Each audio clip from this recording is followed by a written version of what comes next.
So listen, if you turn on the news, if you're following any experts on Twitter, if you're reading any news sites that you're going through, everyone's trying to predict the next big market crash, economic collapse, financial crisis, and everybody's worried because fear sells eyeballs. Everybody's studying this stuff. So today, I have two outcomes with this video for you. One is for your day-to-day conversations with people that you're doing business with to have an educated conversation with them about the subject. The second outcome of this video is for you to know how to pivot with your own finances and prepare yourself both offensively and defensively on what to do with the next market crash. So, 4 things are going to be covered. 1 is the cause of a market crash. 2, definitions. 3, history.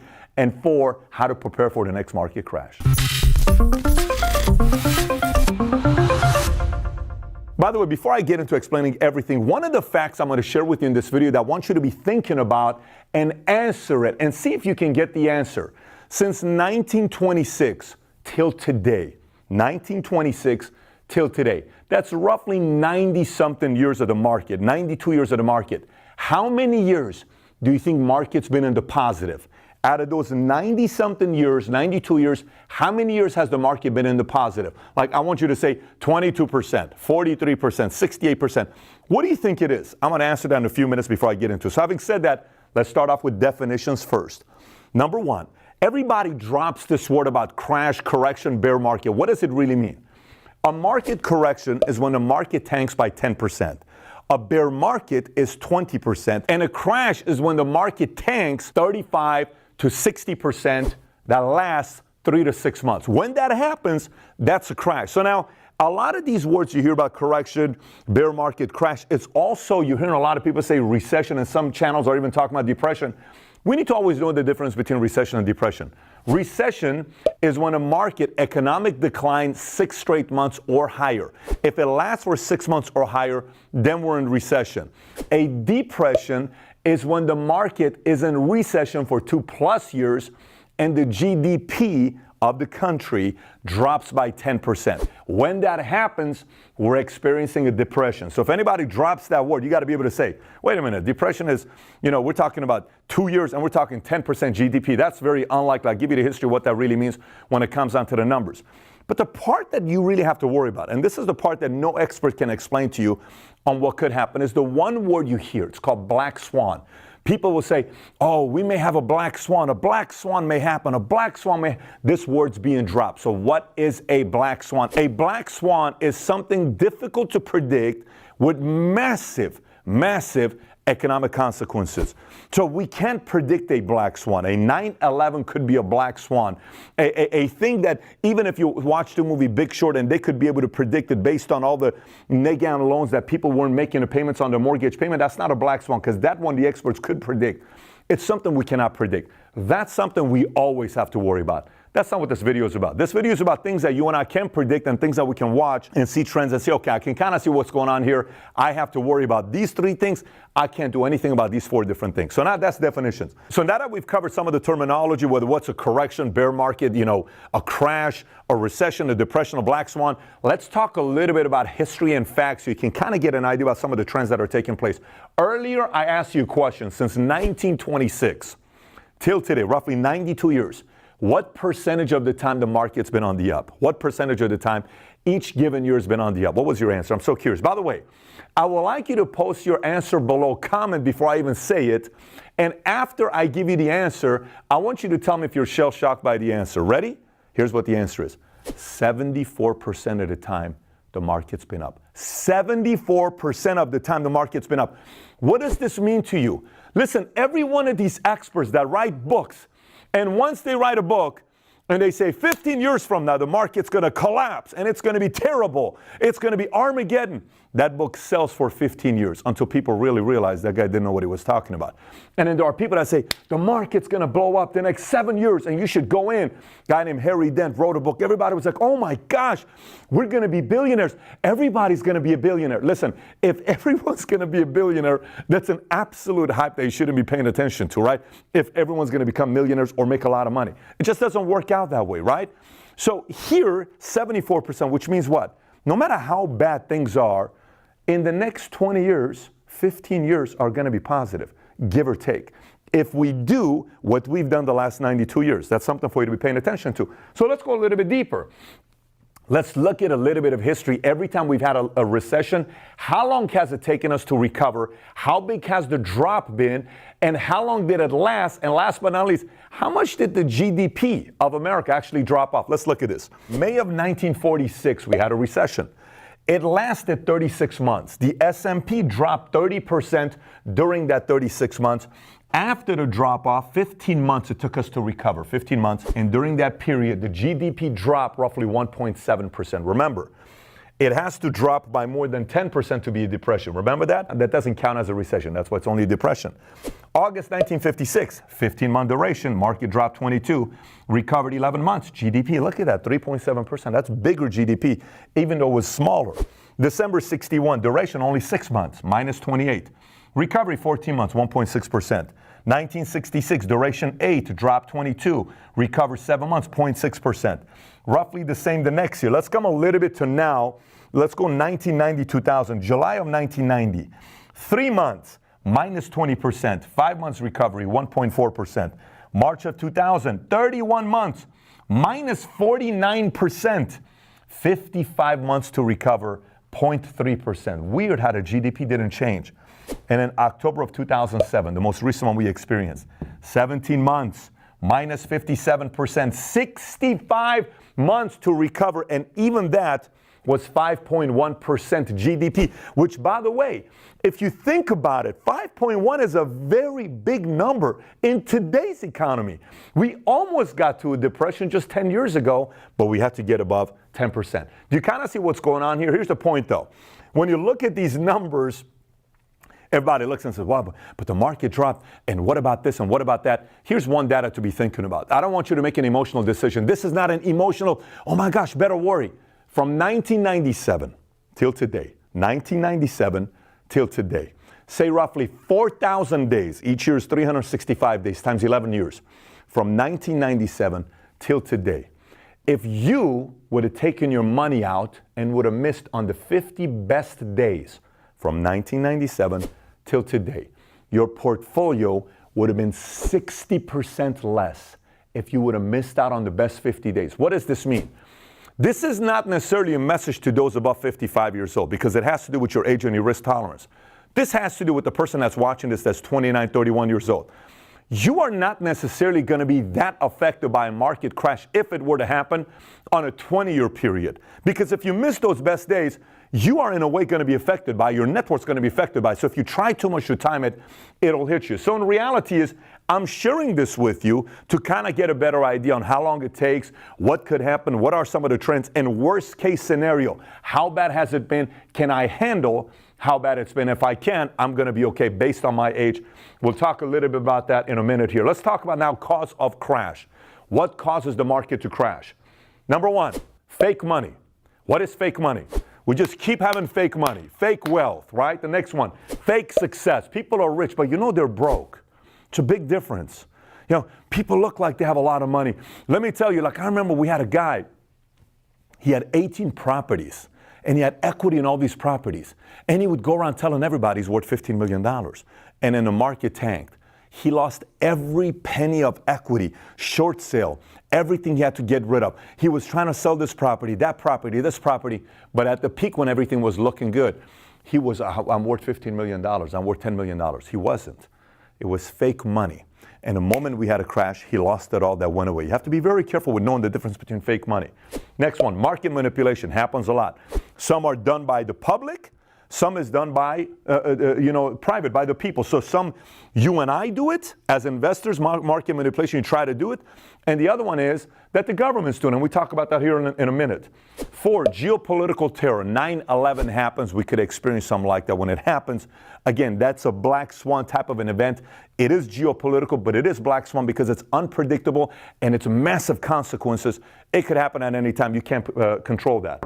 Number 5, conflict, foreign. What am I talking conflict with foreign? Trade, tariffs. You're hearing right now with Trump and China and, Mexico and Canada. And can we get an agreement? Oh, we're going to get it before midterm election because it's taking a hit. What are we going to do here? Some of those things takes a hit into the market. Maybe not a crash, but it can be a hit. Number 6, war. Wars hurt markets. Number 7, assassinations. You have to know that's another thing that sometimes the market takes a hit. when assassinations happen. Matter of fact, when John F. Kennedy, I think it's November 22nd, 1963. I think it's November 22nd, 1963, when John F. Kennedy was assassinated. That day, they shut down the market. The next day, market took a hit, 2.8%. Reagan attempt on assassination, the market tanked 1.2%. Nixon's resignation, the market tanked 1.3%. Cuban missile crisis, market tanked 2.7%. Those are some of the things that you have to know that can cause a crash. And then the next one is bubbles. When it comes down to crash, you got to also know about different kind of bubbles. Now, what causes a bubble? When bubbles happen, we are becoming way too optimistic. A lack of irrational common sense. We lose common sense. It's almost, you know how they say, when a person is in love, their brain, when they study the brain, it's as if they're on drugs. When you start making money consecutively, you become irrational and you lose common sense because you really start believing you know what you're doing. And you don't. But you really start believing, oh my gosh, everything's going to be fine for me. Lack of paranoia, unreasonable confidence, bubbles controlled by the government, which I'll talk about here in a minute. Some of the bubbles that we've experienced. Real estate, 2006, we experienced it.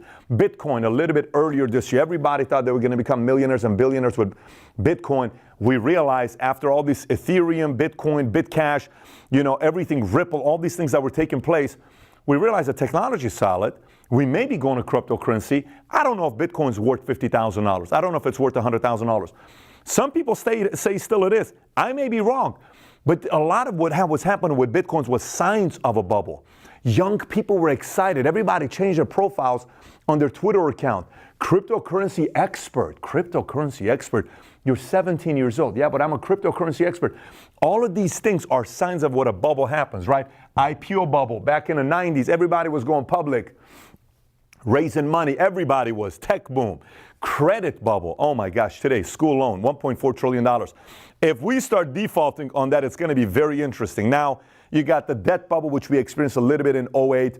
You got some of these investors in Silicon Valley, these new people that are coming into some money, and they're just throwing money at startups. And these real PE guys that have been around for a while, they're kind of upset with these other guys. It's a very funny thing going on right now with PEs and investors going and throwing money at new startups. But that's all a bubble, right? Let me spend a little bit of time talking about bubbles controlled by the government. It's very important for you to know this part. And I'm going to try to say it in the simplest way possible that makes sense to you. Because sometimes you hear words, and here's how we watch the news or we read the article. Here's how we read. Let me tell me if you've ever done this before. You'll read an article. One of the challenges that we're facing today is quantitative easing. And then boom, you're lost. You change the article. And the reason why I changed the article is because you don't know what quantitative easing means. Or you watch somebody use a big word, you don't know what it means when it comes down to money. You actually have to pause and search and find out what that word means to educate yourself. We have to be very careful with bubbles controlled by the government. For example, the federal rates, the rates that we have currently right now, they keep raising the rates and the market keeps going down. Sometimes they lower the rates and they call it quantitative easing. Now, what is quantitative easing? We did back in 2008 when the market collapsed, and then all of a sudden banks became so tight, they were not giving money to small business owners. And the moment the small business owners no longer getting money to go grow their businesses, economy takes a hit because jobs, 65% of jobs in America are created by small business owners. We need these small business owners to be getting loans to start creating jobs, right? So the government's at the top saying, oh my gosh, what do? Let's lower the rates. And they keep lowering the rates. And they keep lowering the rates. And then all of a sudden, the banker who doesn't care about the feds lowering the rates, he doesn't care about the economy, he cares about keeping his job. And the only one person that can fire him isn't the customer, isn't the federal government official, it's his boss that works at the bank. So the more money he lends and the businesses go out of business and they lose the money, he's fired. So the banker sat there and he said, well, I know the government gave us some money, and I know the rate is very low right now. It's 0% to 0.25%. Why don't we go buy some treasury bonds, and we get 2% on that? And if we're paying, 0 to a quarter, well, we're getting 2%. We're making minimum 1.75 or maybe 2. I'm at least reporting positive numbers. Who cares? Forget about giving any money to small business owners. And we experienced this for 3, 4, 5 years. Very interesting times. So the government comes out, and they say quantitative easing. Here's what we're doing. They are putting money slowly but surely into banks, and they buy banks' toxic assets is what they buy. Toxic securities. These are companies that are about to go on default and they're going to go out of business. They buy those assets from the bank. The bank starts feeling a little bit better because those toxic assets are gone. Gradually, money is being put into these banks, and with the hopes of the bank taking this money and giving to small business owners. And what they end up doing is they notice that these banks are putting their money in treasuries. The government, Fed, goes and buys all the treasuries. And the more they buy, the rates go from 2% to 1.5% to 1% to 0.5%, whatever the number may be, where the banker is sitting there saying, why am I going to buy treasuries? They force the banker to hopefully lend to the small business owner for 5 to 8%, so it gets the market going. It's purely market manipulation with fake money. The value of dollar goes down, it devalues the dollar. Again, I don't want to be too technical, but hopefully I explained it to in a way that next time somebody explains quantitative easing, just know that it's the government buying toxic assets with the hopes of manipulating the market and the banks to lend money to small business owners so they can prosper and create jobs. That's in essence what it means, and the value of the market, value of the dollar goes down. But that's still a bubble that you have to be paying attention to. So these are some of the causes of why we may have a market crash. And last but not least, how should you be prepared for it? Number one is anticipation. You have to anticipate. One of the numbers that you have to keep in mind, for 9 straight years, the market has been in positive. Let me say this one more time. For 9 straight years, the market has been in positive. And if you look at the question I asked since 1926, what is it? 74%, right? For 92 years, 74% of the time, the market's done better. The last 9 years, we're at 100%. But that's not really our free throw shooting percentage. Our free throw shooting percentage is what? 74%. So we need to have 3 downturns to go back to 74%, because that'll be 9 on 12. That's exactly 75%. So you have to know those things. So just keep in mind and trust what's happening with the history. You can't be too naive about it, right? So market is going to crash. It's not a big deal. We may have a correction or a bear or a crash, but it's going to be taking place. Number 2, your risk tolerance. You have to be very true to your risk tolerance. If you're 55, you can't be going, oh my gosh, I'm going to go all market, cash, all this other stuff. I don't recommend that. If you're 28 and you got a couple $100,000, you also can't press the panic button too early right now because you're young. You can afford a 20-year run rate. You can't miss those best 50 days. You just have to make sure you make a few pivots and adjustments here and there. Number 3, cash. I'm a fan of cash. Let me explain to you why I'm a fan of cash. I was on a podcast recently with an entrepreneur named Petros. He owns a gym, 700 different franchises of gyms that he owns. Absolute stud of a guy. And he's one of these guys that actually knows how business works, and he's good at what he's doing. Very authentic, very open about his mistakes, flaws, all these things he's doing. He asked me a question. He says, what do you think about the market crash? I said, I can't wait for it. He says, what do you mean? I said, I honestly can't wait for it. Why do you say you can't wait for it? It's going to hurt a lot of people. Well, what do you mean you can't wait for the market crash? I said, first of all, it's inevitable. And every time market crash happens, wealth is made by those who are prepared for it. What do you mean? Go a little deeper. Listen, Mickey Mantle's baseball card, PSA 10, 1952, was just bought for $12 million. Now, I think that guy that bought it for $12 million, if a major market crash happens, he's in need for cash. Not a lot of people have cash. And say I'm sitting on $60 million of cash, and I go up to him and say, I'll give you $3 million. I won't take you for $3 million. I paid $12 million. I said, I'm giving you cash right now. You don't have to worry about it. Okay, do 4.2 million. Okay, 4 million, I'll give it to you. 4 million, 12 million. I wait 5 years, 10 years, market comes back up. I sell that $12 million Mickey Mantle car for $24 million. I spend $4 million to $24 million. That's 6x my money because I had cash, right? When the market crashes, homes are on sale. Well, like right now, I'm in Plano, I'm in Dallas. Everybody thinks, oh my gosh, housing in Texas is so cheap. Everybody wants to say that. 20 years ago it was. Today, it's the same price as LA. I'm telling you right now, home pricing in Texas is the same as in LA. If you're living in Plano, Highland Park, those types of communities, you're looking, they just sold the house in Dallas for like 30, 40, $50 million. Dallas, Texas, the most expensive house, the biggest house in America was just on sale in Dallas, $175 million. What are these things? It's a little overpriced, right? So you got to be sitting on cash because some of the guys that spent $12 million on a house and he put all his money into it, the market crashes, he doesn't have the cash. He has to sell that house for $4.2 million, $3.8 million. And the person who can capitalize on that opportunity is the one that has cash. By the way, some people say, Pat, that's cold. That's cruel. That's not fair. Isn't that why capitalism is so ugly? No.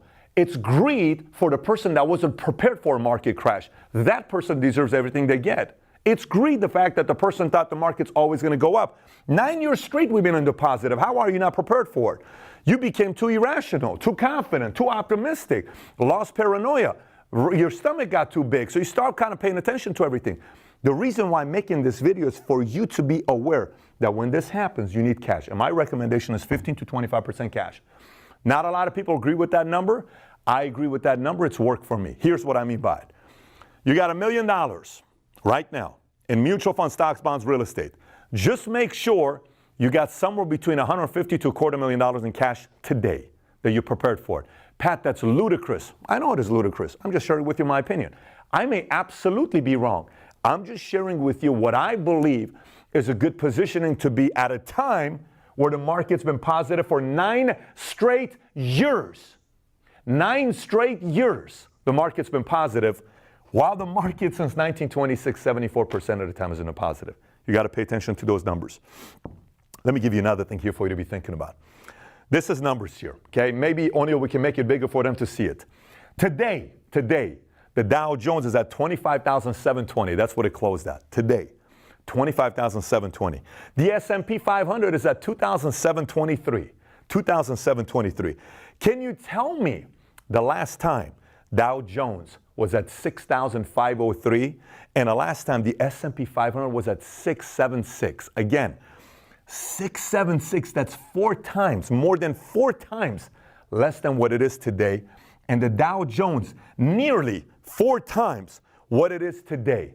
Can you tell me when the last time was we were at 6,503 or 676? What do you think it was? 1949, 1973, 1988, 2001, try 2009, just 9 years ago. Let me say this one more time. Just 9 years ago. You know who loves this boost? People who had cash during this time. Because those who had cash at that time, you're buying Ford stock at 75 cents. You're buying Citigroup at 80 cents. You're buying companies' value stocks that are going to come back up for nothing because those people had cash in place. So, and by the way, I'm not telling you this is 100% everybody, but a small group of people were ready for this time. They prepared for it. Number 4, avoid major real estate investments right now. I'm avoiding major real estate investments right now for a couple different reasons. Number 1, the current tax setup that Trump has doesn't benefit people that own big real estate properties, real estate properties that you live in, especially you living in a house. I'm not talking necessarily investment properties that you're buying as long as you keep your cash. I'm not talking investment. You buying a big house, I wouldn't do it right now. I just wouldn't be doing it right now. Matter of fact, I'd be renting right now if I was you. I wouldn't be buying a house right now if I was you. I just wouldn't be. But that's my opinion on what I'm saying. I could absolutely be wrong. That's one of the things I'd be thinking about if I was you. Number 5, cash in on some of your profits. What do I mean by that? You got a house that's sitting there, $600,000. You have $280,000 in equity in it. Maybe cash in a little bit. Maybe cash in a little bit of the profits is what I would do. Maybe you got 10 properties, sell a couple of them. Maybe you got some stocks that are doing very good and you made 17% profits on some of them. You have some dividends. Cash in some of the dividends and take some out. Take some out and set it aside and put it in your cash portfolio that you have. Number 6, precious metals. Maybe 3 to 5%, I recommend today. Maybe 3 to 5% some gold. 7, to me, it may be the best one out of all of these, is protect your career. Become an expert today. Listen, let me explain it to you. When the market crashes, you know who is exploited? Amateurs. You know when the market crashes, who becomes a hero? Experts. Let me say this one more time. When the market crashes, amateurs get exploited, experts become heroes. For some of you that are watching saying, how cruel for you to, see amateurs being exploited. Amateurs have the option to stop watching Netflix and watch videos like this and say, I disagree with the guy, and go do research and become smarter and read business books instead of watching newsfeed and finding out who's got the new big butt, who's got the best big boobs, or who's dating who or who's dating what. Amateurs have the same amount of 24 hours in a day, 168 hours in a week. But they're entertaining themselves rather than being prepared. My challenge to you watching this, go become an expert right now before the next market crash. Become a beast at whatever you're doing right now. Become so good that when the market crashes, everyone needs you because you're irreplaceable. Those guys get elevated in market crashes, elevated in economic collapses, elevated when financial crisis comes around. One of the best tips I can give you is protect your career. And last but not least, call a timeout. Study all your portfolios. Look all your investments. Look at everything. Cash, artifacts, collections, stocks, bonds, mutual funds, real estate, equity positions, ownership. Look at everything. And study it more often than you do before. Look at it weekly rather than you used to look at it every quarterly. Look at it on a weekly basis. Go look at your mutual fund and see where it's the allocation with the stocks that you own. Is it balanced? Is it too growth? Is it too small cap? What is it looking like right now? Where's your 401k looking at? Actually pay attention to it. So now, those are the 4 things I wanted to share with you in today's video. Definitions, okay? Little bit of history, cause of a market crash, preparation on how to prepare for it, and I got 2 videos I want you to watch. One video is 20 Rules of Money. It gets deeper into it. If you watch this, you gotta watch 20 Rules of Money. And the other video after you watch this is how to double your money. Watch this first because this leads into this, not the other way around. So watch this first, then go watch the video how to double your money. If you got any questions for me, send me a tweet at Patrick Bet-David with any questions you may have from today's video. And if you haven't subscribed yet, click on the sub button right here. Take care, everybody. Love you. Bye-bye.